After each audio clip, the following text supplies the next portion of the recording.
Hello guys, मैं फिर से आ गई हूँ आपका एक और नया वीडियो लेके हिस्ट्री का मेरे चैनल रीड एंड रिवाइज में। यहाँ पे हम आज अब मगध के बारे में पढ़ेंगे और वहाँ कौन कौन सी डायनेस्टीज आए उसके बारे में। ये वीडियो में ना मैंने अपना बहुत ही क्रिस्प नोट लेके मैं आई हूँ, जो कि इंग्लिश में लिखा हुआ है, मतलब हिंदी प्लस इंग्लिश दोनों में। और ये आपको समझने में आसानी होगी और प्लस याद करने में भी। तो चलिए टाइम ना वेस्ट करते हुए हम पढ़ते हैं मगध के बारे में। तो मगध का जो है फर्स्ट डायनेस्टी जो है वो हरेंग डायनेस्टी था, जो कि आपका 544 से लेके 412 बीसी में था। इसके जो फर्स्ट किंग थे वो थे बिम्बिसारा, जिन्होंने 3 शादियां की थी। पहली थी कोशाला देवी, दूसरी थी लिच्छवी की चेलना, और तीसरी थी मदरा की खेमा प्रिंसेस। और जो कोशाला देवी थी वो प्रसन्नजीत की जो थी वो बहन थी। बिम्बिसारा ने जीविका को उज्जैन भेजा था,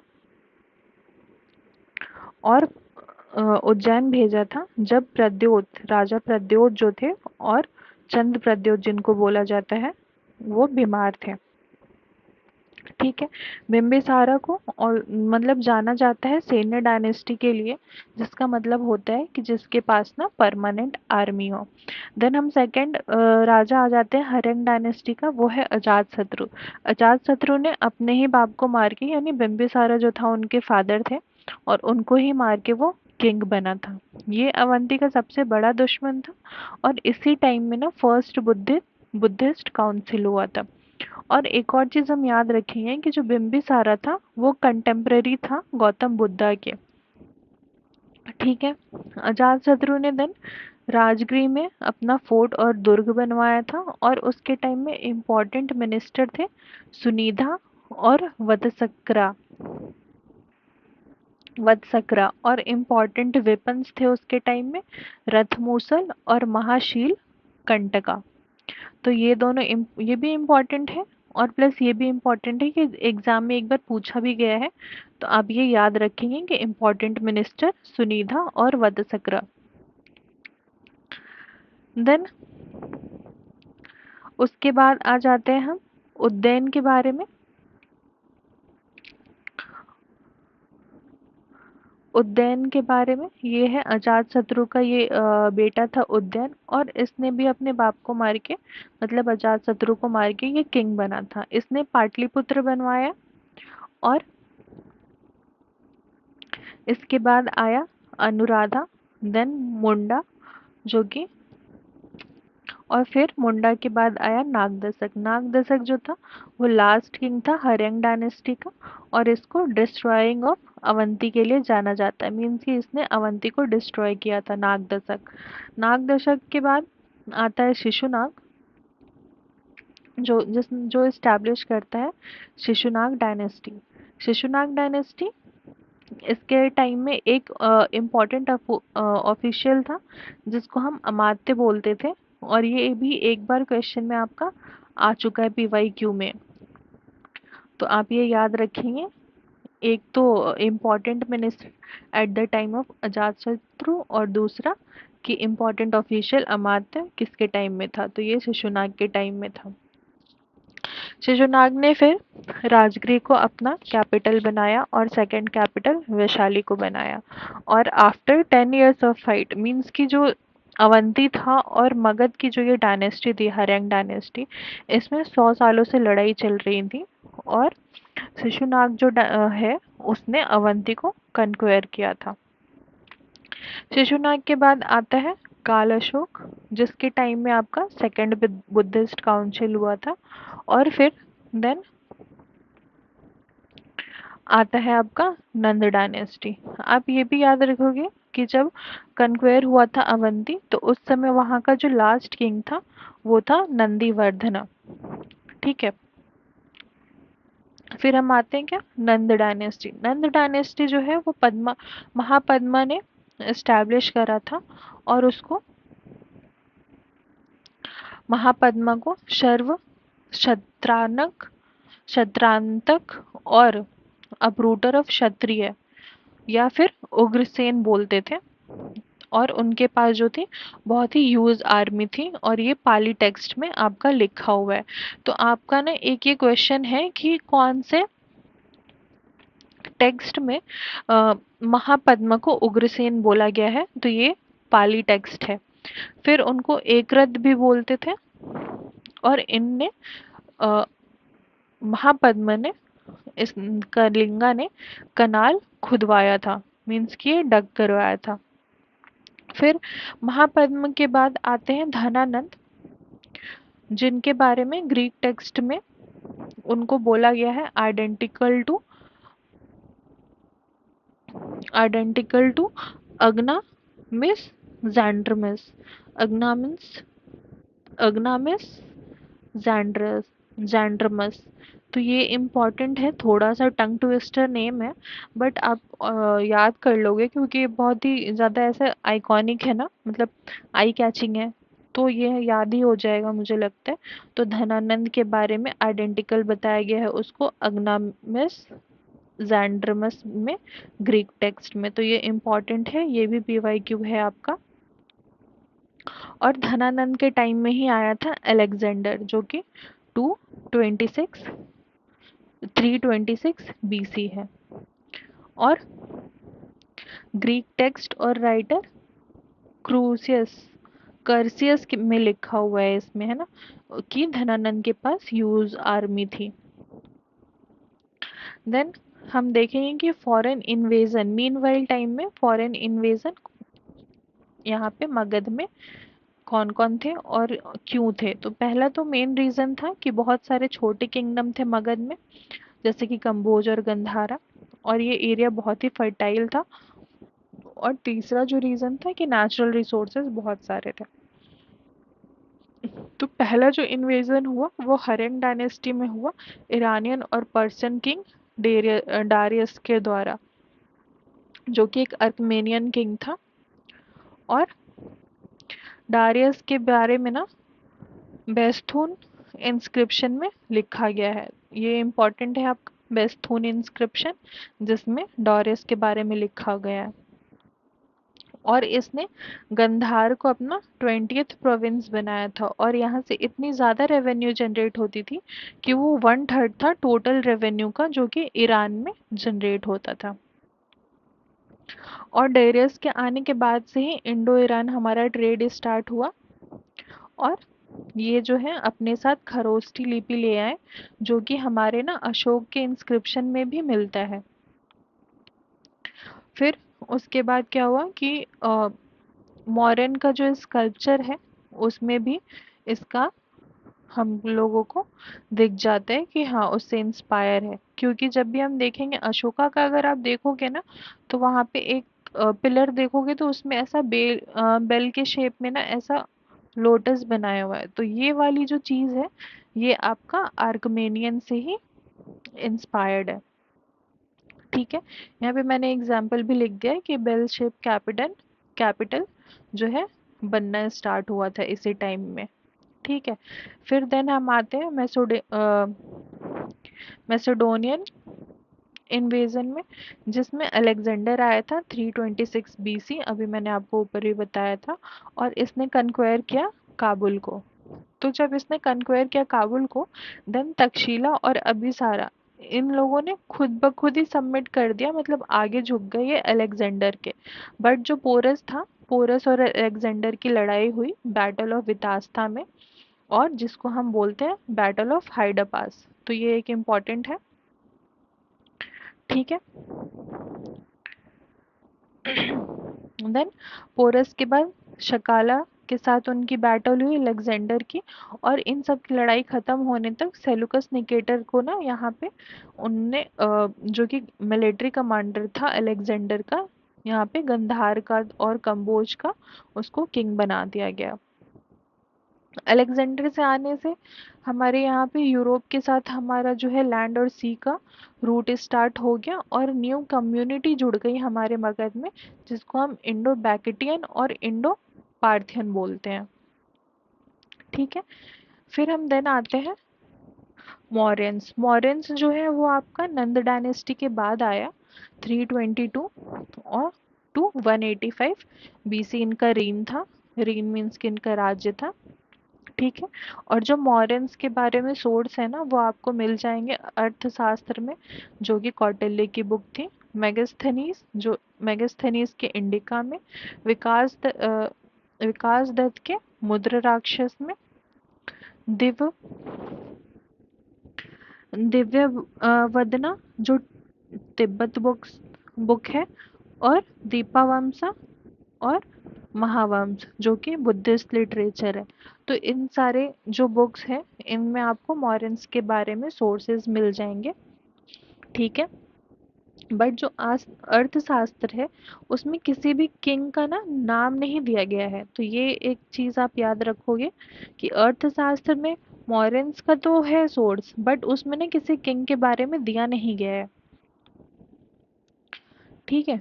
फिर हम आते हैं method of spreading Ashoka Dhamma. Means कि अशोका ने कौन कौन से मेथड यूज करे थे अपना धम्मा का प्रचार करने के लिए। तो पहला तो था अपॉइंटमेंट ऑफ ऑफिशियल्स, जैसे कि उसने अपने बेटे और बेटी को ना भेजा था धम्मा का प्रचार करने के लिए। दूसरा मेथड था वो इंस्क्रिप्शन रिकॉर्ड और रॉक इंस्क्रिप्शन, जो कि हमें मिल जाता है जगह जगह पे। और तीसरा है टेबल्यू, जिसको हम झांकियाँ बोलते हैं। झांकियाँ वो निकलवाता था ताकि लोगों को धम्मा के बारे में पता चले।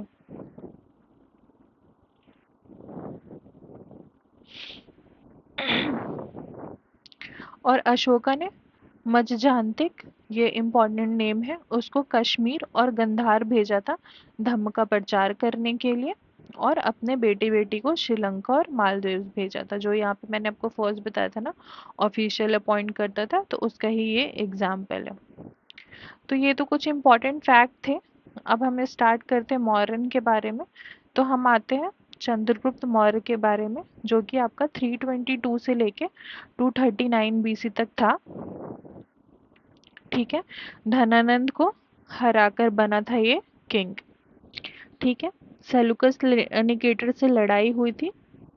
एक्जिया, हेरत पाकिस्तान में, अरकोशिया कंधार, और जेड्रोसिया बलूचिस्तान। तो ये इम्पोर्टेंट है कि सेलुकस निकेटर से कहाँ कहाँ पे उसकी लड़ाई हुई थी। तो पहला है एक्जिया यानी हेरात पाकिस्तान, अरकोशिया कांधार, और गेद्रोसिया बलूचिस्तान।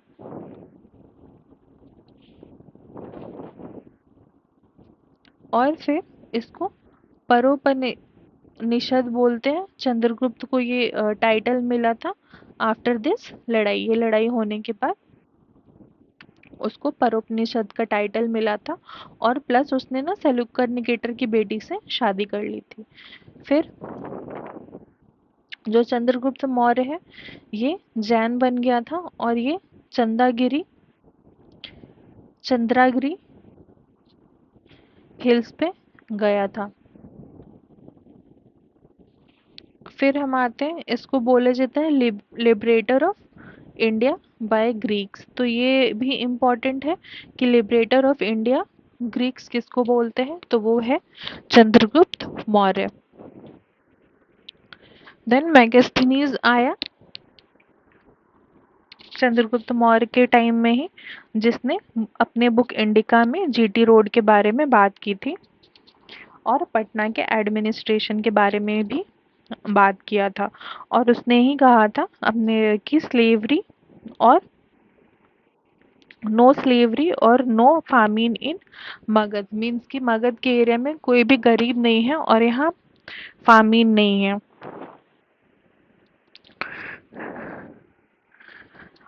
चंद्रगुप्त मौर्य को और रेफर करा गया और एक नेम से, जिसको हम बोलते हैं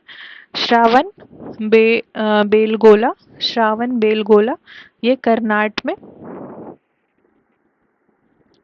ओ सॉरी, ये श्रावण बेलगोला जो है ना, ये कर्नाट में इनको रेफर करा गया था। और गए थे ये भद्रबाहु के साथ, और वो उसने ही इनको चंद्रगुप्त मौर्य को जैन में चेंज कर दिया था। ठीक है। भद्रबाहु, ये नाम आप याद रखेंगे, ये इम्पोर्टेंट है, जिसके साथ चंद्रगुप्त मौर्य गए थे जब मगध में फमाइन आ गया था, अकाल पड़ गया था और वो जाके वहां पे जैन में चेंज हो गए थे। तो मेगास्थनीज अपने बुक में और क्या बताते हैं कि जो मगध है ना, वो 7 क्लासेस में बटा हुआ है।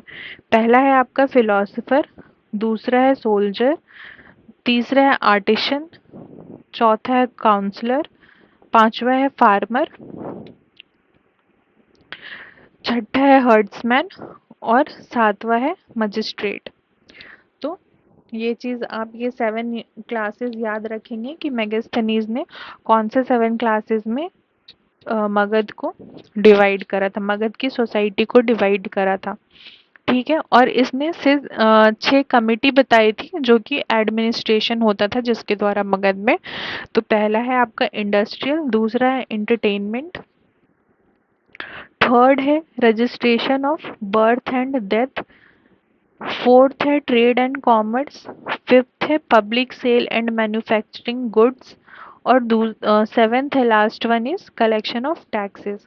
तो ये भी पूछते हैं ना कि एडमिनिस्ट्रेशन के लिए कौन सी 6 कमिटीज बनाई हुई थी मगध के टाइम में, और इसको मेंशन किया था मेगास्थनीज ने।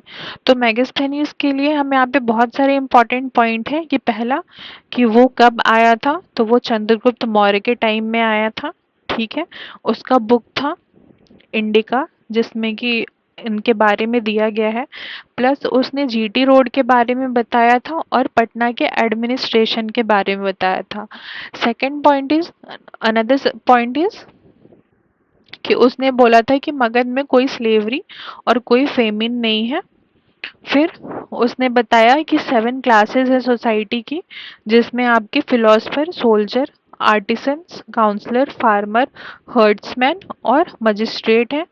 और लास्ट वन इसकी 6 कमिटी बताए थे एडमिनिस्ट्रेशन के लिए, जिसमें आपका है industrial, entertainment, registration of birth and death, trade and commerce, public sale and manufacturing goods और last one is collection of taxes. तो ये सारे इम्पोर्टेंट पॉइंट है चंद्रगुप्त मौर्य का। फिर एक और है कि उसकी लड़ाई सेलुकस निकेटर से कहाँ कहाँ हुई थी, तो एक्जिया हेरात पाकिस्तान में, आर्कोसिया कंधार में, गदरोसिया बलूचिस्तान में।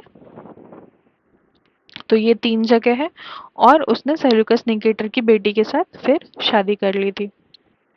देन हम आते हैं बिंदुसारा के बारे में। बिंदुसारा जो है वो चंद्रगुप्त मौर्य के बारे में आया चंद्रगुप्त मौर्य के बाद आया था, और ग्रीक में इसको अमृतो चैट्स बोलते हैं, अमृतो चैट्स। ठीक है, जिसका संस्कृत में मीनिंग है अमृत घाटा, अमृत घटा। तो ये हम याद रखेंगे। प्लस बिंदुसारा के टाइम में सिल्वर कॉइन थी जिसको हम खारसापना बोलते थे, खारशपना, और जिसपे सिंबल ऑफ सन था, सन का जो सिंबल था वो दिया हुआ था। बिंदुसार जो था वो चंद्रगुप्त मौर्य का बेटा था, और बिंदुसारा के बाद अशोका आया। तो अशोका जो है वो बहुत ही इम्पोर्टेंट है, एक मगध डायनेस्टी का सबसे इम्पोर्टेंट किंग अशोका, जिस जो कि बहुत फेमस है अपने एडमिनिस्ट्रेशन के लिए, इंस्क्रिप्शन के लिए और धम्मा के प्रचार के लिए। तो अशोका का हम देखते हैं, तो अशोका जो था वो 273 से 322 बीसी तक इसका साम्राज्य था, और इसको बहुत सारे नाम से जाना जाता है जो कि एडिक्स पे, अशोका के एडिक्स पे मिलते हैं। तो पहला है प्रियदासी, प्रियदासी राजो मगध, जो कि बब्रू बैरात राजस्थान में है। ठीक है, फिर है प्रियदासी राजा, ये बराबर केव्स में मिलता है लिखा हुआ। प्रियदास कांधार के एडिक्ट्स में मिलता है, और दीपा वमसा में भी मिलता है। दीपा वमसा वही है जो कि हमने अभी पढ़ा था ना, बुद्धिस्ट लिटरेचर, वो है दीपा वमसा। वहां पे अशोका को पियादास बोला गया है। देन अशोका लिखा हुआ है कांधार के एडिक्स में, अशोकवर्धन लिखा हुआ है पुराना में, और अशोक का मौर्य लिखा हुआ है रुद्रदमन जूनागढ़ रॉक एडिक्ट्स में। तो ये इम्पोर्टेंट है, ये आपका ये और ये पीवाईक्यूज में आ चुका है। और ये भी प्रियदासी राजा मगध कहाँ लिखा हुआ है, बब्रू बैरात राजस्थान। तो ये आपके पीवाईक्यूज में आ चुके हैं। और इसने अपने मिशनरीज को चोला, पांड्या और ग्रीक भेजा था, अपने बेटा और बेटी को श्रीलंका और सुवर्ण भूमि, जिसको हम बर्मा बोलते हैं आज के डेट में, और मलेशिया में भेजा था।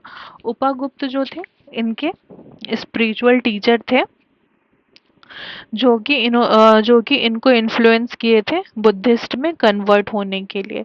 और निग्रोध जो थे वो इसका थर्ड गुरु था, जो कि अशोका को कन्वर्ट कर दिया था बुद्धिस्ट में। तो ये दोनों जो नेम है ना, उपागुप्त और निग्रोध, ये बहुत ही इम्पोर्टेंट है, क्योंकि ये ना एग्जाम में आपको ट्विस्ट करके दे देता है और इसमें ही बच्चे ना फंस जाते हैं।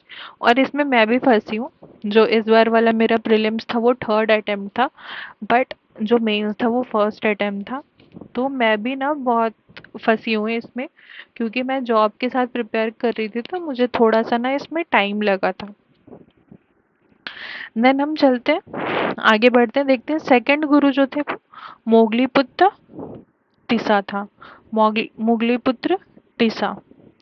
तो हमारा एक क्वेश्चन आ सकता है कि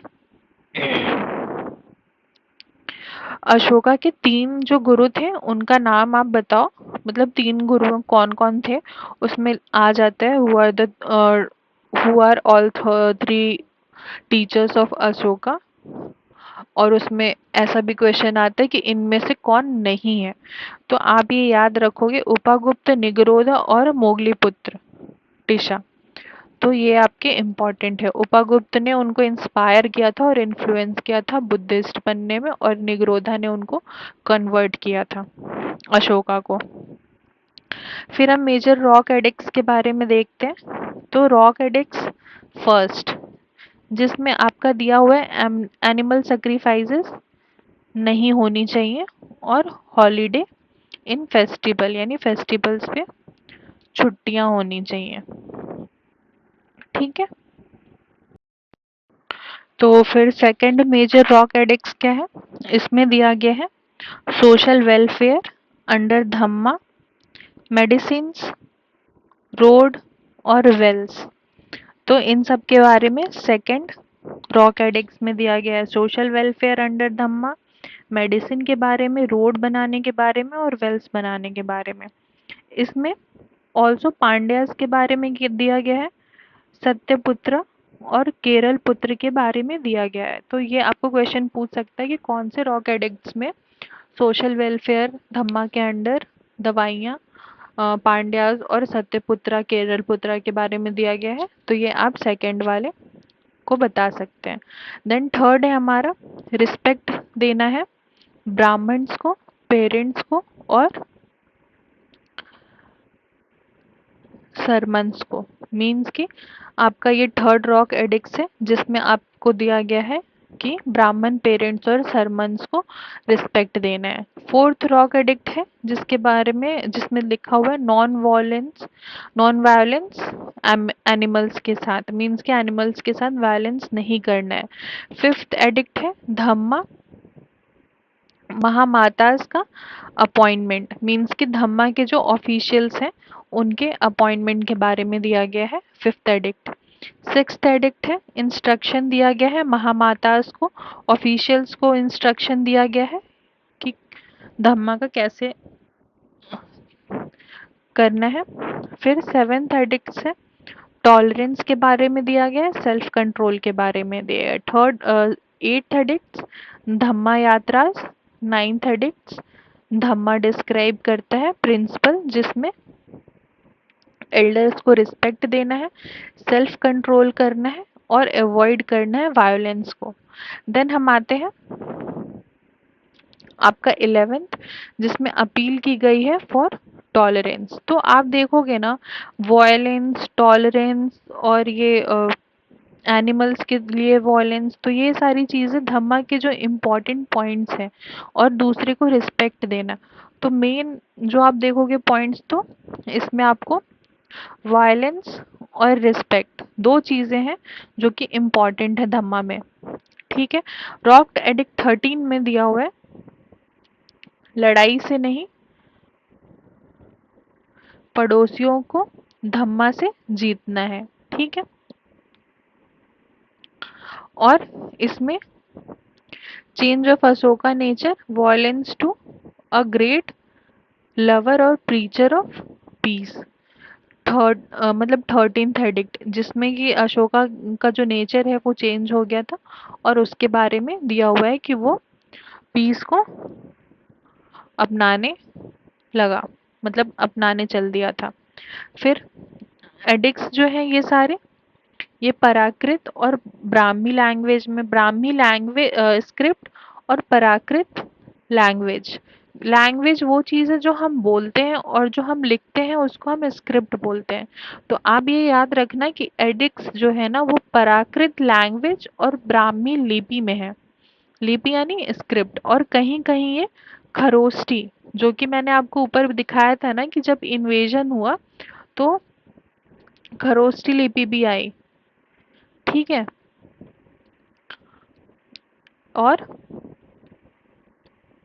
मस्की एडिक्ट्स, मस्की एडिक्ट्स में दिया हुआ है, अशोका ने इंस्क्रिप्शन कार्व्ड करवाए थे अंडर नेम देवम प्रिय के बारे में। तो ये इम्पोर्टेंट है कि कौन सा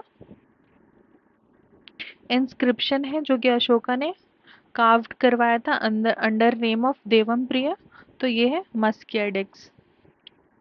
देन हम आ जाते हैं principle of Dhamma. Principle of Dhamma ये आपका कहाँ कहाँ मिला हुआ है, तो ये आपका मनसेरा पाकिस्तान, शहबाज ग्रही ये भी है मर्दान पाकिस्तान में, कलसी देहरादून उत्तराखंड, जूनागढ़, गिरनार गुजरात, सोपरा थाने महाराष्ट्र, यरवागुदी करनूल आंध्र, और धौली खुदरा उड़ीसा, और लास्ट है जौगदा गंजम उड़ीसा। तो ये सारे जो ये सारे जो इंस्क्रिप्शन एडिक्ट्स हैं, इसमें आपको धम्मा के बारे में दिया हुआ है कि वहाँ प्रिंसिपल ऑफ धम्मा के बारे में दिया हुआ है। लास्ट वाला जो ये धौली और जौगदा है उड़ीसा का, उसमें आपको एडमिनिस्ट्रेशन दिया हुआ है आफ्टर कलिंगा वार। मीन्स कि कलिंगा वार के बाद जो एडमिनिस्ट्रेशन में चेंजेस आए या फिर कैसे एडमिनिस्ट्रेशन होने लगा उसके बारे में दिया गया है। देन हम आते हैं माइनर माइनर रॉक एडिक्ट, जिसमें अशोका के ना पर्सनल हिस्ट्री के बारे में दिया गया है और समरी दिया गया है हिज धर्म। ठीक है। तो इसमें आपका इम्पोर्टेंट है सासाराम बिहार, ये मस्की आंध्र, बब्रू बैरात राजस्थान, रूपनाथ मध्य प्रदेश, और ये सारे जो है ये कर्नाटका के हैं। ये इतने इम्पोर्टेंट नहीं है बट फिर भी मैंने लिख दिया है। तो माइनर एडिक्ट्स में जिसमें पर्सनल हिस्ट्री और अशोका के बारे में समरी दिया गया है उसकी लाइफ के बारे में, तो आप ये याद रखिएगा चारों, सासाराम, मस्की, बब्रू बैरात और रूपनाथ। देन हम आते हैं pillar addict, 7th pillar addict में। इसमें मेहरौली दिल्ली, जिसको हम बोल छोटी लता, टोबरा दिल्ली, बूढ़ी लता, इलाहाबाद यूपी, ये पिलर एडिक्ट्स हैं। 7 पिलर एडिक्ट्स जो ऐसे पिलर बने होते हैं ना उन पे लिखा हुआ है। तो ये भी इम्पोर्टेंट है। मेहरौली दिल्ली में छोटी लता, टोबरा दिल्ली जिसको हम बूढ़ी लता बोलते हैं, इलाहाबाद यूपी, लौरिया नंदनगढ़, लौरिया अरेराज रामपुरवा बिहार। फिर है दो तराई पिलर आपको मिलेंगे जो कि Ashoka respect to Buddhism, Buddhism के बारे में अशोका के लिए क्या है वो सारी चीज़ें हैं, वो तराई पिलर्स हैं दो मेन इम्पॉर्टेंट। तो ये है आपका रुमनदेही जो कि लुम्बिनी में है, और एक है आपका निगालिवा नेपाल में। बराबर केव्स में क्या दिया हुआ है कि अशोका के टॉलरेंस के बारे में दिया हुआ है, ये है जहानाबाद में। ठीक है, फिर हम जूनागढ़ परिस्थिति में देखते हैं। इसमें डाइवर्स रेवेन्यू के बारे में दिया गया है जो कि अशोका के टाइम में होते थे। ट्रेजरी के बारे में दिया हुआ है और गोल्ड और सिल्वर। तो गोल्ड को हम उस समय कंका और सिल्वर को रजत बोलते थे, तो ये इम्पोर्टेंट है। फिर और क्या दिया हुआ है जूनागढ़ में? जूनागढ़ में आपको और दिया हुआ है रेंट ऑन लैंड। लैंड पे जो है वो रेंट लगता था जिसको हम बली बोलते थे, और शेयर होता था एग्रीकल्चर का जिसको हम बागा बोलते थे। तो ये उसके ना एडमिनिस्ट्रेशन जो था अशोका का, उसके बारे में दिया गया है जूनागढ़ परिस्थिति में, जिसमें डाइवर्स रेवेन्यू के बारे में दिया गया है, ट्रेजरी के बारे में। अब ये पॉइंट्स याद रखना, रेवेन्यू, ट्रेजरी, रेंट और शेयर। ठीक है, और बली और भोगा, रेंट को बली बोलते थे और शेयर को भागा बोलते थे। ठीक है, फिर है राबतक। ये है बैक्टीरियन लैंग्वेज में और ग्रीक स्क्रिप्ट है। अफगान कुषाण एम्पायर कनिष्क के बारे में दिया गया है। ये सारी चीजें ना आपका आ जाता है कि कौन से इंस्क्रिप्शन में क्या दिया हुआ है। तो ये क्योंकि पीवाई क्यूज है तो इसलिए मैंने ना यहाँ पे पॉइंट में लिख दिया है कि राब तक के इंस्क्रिप्शन में क्या है, कौन से लैंग्वेज में है, अफगान में क्या है और क्या दिया हुआ है, और रोमनदेही में है जो लुम्बिनी में है। और वहाँ पे लिखा हुआ है कि बली नहीं, बली मीन्स कि वहाँ पे रेंट नहीं लिया जाता था। फिर है टैक्स पेमेंट, वहाँ पे कितना है, 1/8 होता था। अशोका ने एम्ब्रेस किया बुद्धिज्म के बारे में और सरमन ट्रेडिशन के बारे में बताया। तो ये सारे इंस्क्रिप्शन जो हैं ये इम्पॉर्टेंट है, और यहाँ यहाँ पे मैंने पॉइंट में लिख दिया है कि वहाँ पे क्या क्या बताया गया है।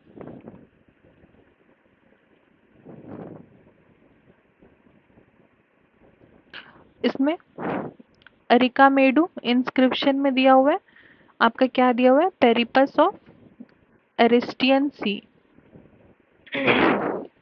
ठीक है, जिसमें उसको पोडके के नेम से ना संबोधित किया गया, किसको, अशोका को। ठीक है, और ये तो कुछ फैक्ट हैं। ग्रीक सबसे पहले अपना आर्मी लेकर आया था, ये आप बाद में पढ़ लेना अगर आप ये देखोगे तो। देन अशोका का जो प्रोविंस था वो डिवाइड था 4 पार्ट में। पहला था south Suvarnagiri, north Taxila, west में उज्जैनी, ईस्टर्न में तोसाल। ये अशोकन के इंस्क्रिप्शन में भी दिया गया है। सेंट्रल कोड जो था मौर्यन का वो पाटलिपुत्र में था, और प्रदेशिका जो कि 5 ईयर में ऑडिट करता था पूरे एम्पायर का और प्रोविंशियल एडमिनिस्ट्रेशन का। मतलब कि हर 5 ईयर पे देखा जाता था कि पूरे एम्पायर में और प्रोविंशियल में जो एडमिनिस्ट्रेशन हो रहा है उनका मतलब क्या क्या हुआ है और उन सब से क्या फ़ायदा हुआ है, ये सारा पूरा ऑडिटिंग होती थी जिसको हम बोलते हैं प्रदेशिका। ये भी इम्पोर्टेंट है कि पूछ देते हैं कि प्रदेशिका क्या है। तो ये एक ऑडिटिंग सिस्टम था जो कि एवरी 5 ईयर्स पे होता था। प्लस जो किंग था वो असिस्टेड बाय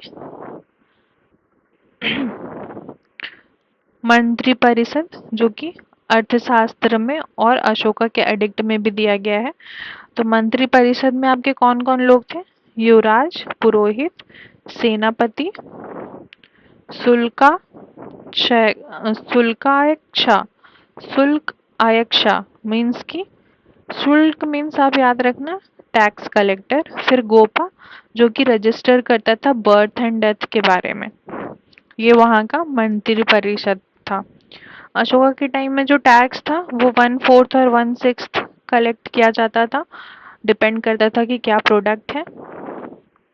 इरिगेशन और वाटर टैक्स था, और पंचमार्क कॉइन थे सिल्वर के, जिसको खरसापना खरसापना बोलते थे, है ना। और वो रफली 3.4 ग्राम का होता था, और गोल्ड कॉइन तभी नहीं थी, अशोका के टाइम में गोल्ड कॉइन नहीं थी। ये चीज आपको याद रखना होगा, ठीक है। लघु शिलालेख सासाराम बिहार में मिलता है, और पिलर शिलालेख चंपारण बिहार में, ठीक है। रॉयल कोर्ट और पैलेस चंद्रगुप्त का पटना कुम्हरहार में मिला हुआ है। पिलर हॉल है वहां पे, और फ्रेगमेंटेड स्टोन और पिलर वुडन फ्लोर है। ये चीजें वहां पे मिली हुई हैं। फिर है यक्ष यक्षिनी के बारे में। यक्षा मिला हुआ है परखम मथुरा, और यक्षिनी बेशान नगर और विदेशिया में मिली हुई है। फिर चांवर बेरार में यक्षिनी और दीदारगंज पटना। तो यक्षिनी कहाँ कहाँ पे? बेसानगर, बेशानगर, और दीदारगंज पटना, और चामवर बेरार। फाहियन आए थे जिसने क्रिएशन ऑफ गॉड बोला था। और इम्पोर्टेंट केव है जिसमें अशोका के बारे में दिया गया है, बराबर केव और नागार्जुन केव गया में, ठीक है। और इम्पोर्टेंट क्या है, ये तो मैंने आपको पहले ही बताया था कि मेगास्थनीज ने बोला था नो स्लेवरी और नो फमाइन, वुमेन का हाई पोजीशन था, और डाइवोर्स और रीमैरी के लिए अलाउ थे। देन 4 लायन कैपिटल मिला है आपका सारनाथ एंड सांची में, ठीक है। इसमें जो ये 4 लायन कैपिटल है, ये नेशनल एम्बलम के तरीके हमारा अडॉप्ट किया हुआ है 26 जनवरी 1950 में। ये भी क्वेश्चन आया था, ये फैक्ट है। सिंगल लॉइन का एक कैपिटल मिला है रामपुरवा और लौरिया नंदनगढ़ में, और सिंगल बुल का कैपिटल मिला है रामपुरवा में। तो ये थे कुछ इम्पोर्टेंट पॉइंट्स अशोका एडमिनिस्ट्रेशन और मगध और मगध के डायनेस्टीज के बारे में। तो होप ये वीडियो आपको पसंद आया होगा।